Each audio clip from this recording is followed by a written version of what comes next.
দুনিয়ায় প্রত্যেক শিশুই ফিতরাত বা স্বভাব ধর্ম ইসলামের ওপর জন্মগ্রহণ করে। আবার মানুষ মাত্রই কোনো না কোনোভাবে কখনো না কখনো প্রবৃত্তির তাড়নায় বা শয়তানের ধোকায় ভুল ত্রুটি করে বসে। তা ছোট হোক বা বড় হোক, ইচ্ছায় হোক বা অনিচ্ছায় হোক, জেনে হোক বা না জেনে হোক, শয়তান দুনিয়াতে আসার সময় আল্লাহর নিকট প্রতিজ্ঞা করেছে আদম সন্তানকে সরল পথ থেকে বিপথে পরিচালিত করার চেষ্টা সে করবেই। আল্লাহ তাআলার সাথে শয়তানের কথোপকথন আল্লাহ তাআলা নিজেই কোরআনে কারিমে বর্ণনা করেছেন। সূরা আল আরাফ আয়াত 14 থেকে 17। শয়তান বলল, সেদিন পর্যন্ত আমাকে অবকাশ দিন যেদিন তাদেরকে পুনরুজ্জীবিত করা হবে। তিনি আল্লাহ তাআলা বললেন, নিশ্চয়ই তুমি অবকাশ প্রাপ্তদের অন্তর্ভুক্ত। সে বলল, যেহেতু আপনি আমাকে পথভ্রষ্ট করেছেন, সে কারণে অবশ্যই আমি তাদের জন্য আপনার সোজা পথে বসে থাকব। তারপর অবশ্যই আমি তাদের নিকট তাদের সামনে থেকে, তাদের পেছন থেকে, তাদের ডান দিক থেকে, তাদের বাম দিক থেকে উপস্থিত হব, আর আপনি তাদের অধিকাংশকেই কৃতজ্ঞ পাবেন না। তাই তো দেখা যায় অধিকাংশ মানুষ এই শয়তানের পাতা ফাঁদে পা দিয়ে গুনাহ করে ফেলে। তবে এটা মানুষের জন্য স্বাভাবিক বিষয়, যেমনটা আনাস রাদিয়াল্লাহু তাআলা আনহু কর্তৃক বর্ণিত আছে। হাদিসে রাসূলুল্লাহ সাল্লাল্লাহু আলাইহি ওয়াসাল্লাম বলেন, প্রত্যেক আদম সন্তানই চরম গুনাহগার, আর এদের মধ্যে সবচেয়ে উত্তম হচ্ছে তওবাকারীগণ। মুমিন ব্যক্তি গুনাহকে মনে করে পাহাড়ের মতো, যার নিচে সে বসে আছে, আর পাপিষ্ঠ ব্যক্তি গুনাহকে মনে করে মাছের মতো, যা তার নাগের ডগায় বসে উড়ে যায়। রাসূলুল্লাহ সাল্লাল্লাহু আলাইহি ওয়াসাল্লাম বলেন, ঈমানদার ব্যক্তি তার গুনাহগুলোকে এত বড় মনে করে যেন সে একটা পাহাড়ের নিচে বসে আছে, আর সে এই আশঙ্কা করে যে কখন যেন পাহাড়টা তার উপর ধসে পড়ে। আর পাপিষ্ঠ ব্যক্তি তার গুনাহগুলোকে মাছির মতো মনে করে, যা তার নাকের উপর দিয়ে চলে যায়। গুনাহ করাটা যেহেতু মানুষের স্বাভাবিক বিষয়, সেহেতু গুনাহ হয়ে যেতেই পারে। মানুষ যদি গুনাহ না করতো, তাহলে আল্লাহ তাআলা তাদের পরিবর্তে এমন কোনো জাতি সৃষ্টি করতেন যারা গুনাহ করতো, পরক্ষণে আল্লাহ তাআলার কাছে ক্ষমা চাইতো।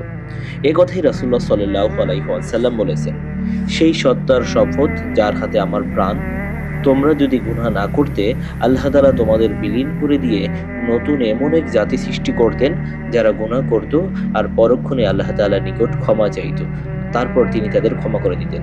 এই হাদিসের উদ্দেশ্য এই নয় যে পাপের প্রতি আগ্রহ সৃষ্টি করা, উৎসাহ দেওয়া, বরং উদ্দেশ্য হচ্ছে আল্লাহ তাআলার অসীম ক্ষমার ইচ্ছা ও অপার দয়ার দিকে দৃষ্টি আকর্ষণ করা, এবং তার কাছে বারবার ক্ষমা প্রার্থনা করার অভ্যাস করে তোলার প্রতি গুরুত্ব দেওয়া।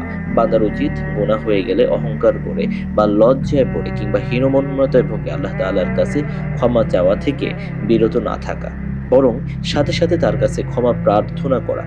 গুনাহ থেকে মাপ চাওয়ার সময় কান্নাকাটি করলে মাপ পাওয়ার সম্ভাবনা বেড়ে যায়। এ সম্পর্কিত উকবা ইবনু আমির রাদিয়াল্লাহু তাআলা আনহু কর্তৃক বর্ণিত একটা হাদিস উল্লেখ করা হলো। তিনি বললেন, আমি রাসূলুল্লাহ সাল্লাল্লাহু আলাইহি ওয়াসাল্লামকে জিজ্ঞাসা করলাম, হে আল্লাহর রাসূল, মুক্তি পাওয়ার উপায় কি? রাসূলুল্লাহ সাল্লাল্লাহু আলাইহি ওয়াসাল্লাম বললেন, তুমি নিজের জিহ্বাকে আয়ত্তে রাখো, নিজ ঘরে পড়ে থাকো, আপন গুনাহের জন্য কান্নাকাটি করো। আবু উমামা রাদিয়াল্লাহু তাআলা আনহু থেকে বর্ণিত হয়েছে, রাসূলুল্লাহ সাল্লাল্লাহু আলাইহি ওয়াসাল্লাম বলেন, বাম পাশের ফেরেশতা বান্দার গুনাহ লেখার পূর্বে 6 ঘন্টা কলম তুলে রাখেন এবং গুনাহ লেখেন না। এই সময়ের মধ্যে যদি সে তার গুনাহের কারণে লজ্জিত হয়, আল্লাহ তাআলার কাছে ক্ষমা চায়, তাহলে ফেরেশতারা তার না লিখে ছুঁড়ে ফেলে দেন। কিন্তু যদি সে এমনটা না করে, অর্থাৎ ক্ষমা না চায়, তাহলে তার আমলনামায় একটি গুনাহ লেখা হয়। ক্ষমা চাইতে বা তওবা করতে দেরি করাও আরেকটা বড় ভুল এবং মারাত্মক অন্যায়, কারণ কখনো যে কার মৃত্যু এসে যাবে তা আমরা কেউ জানি না।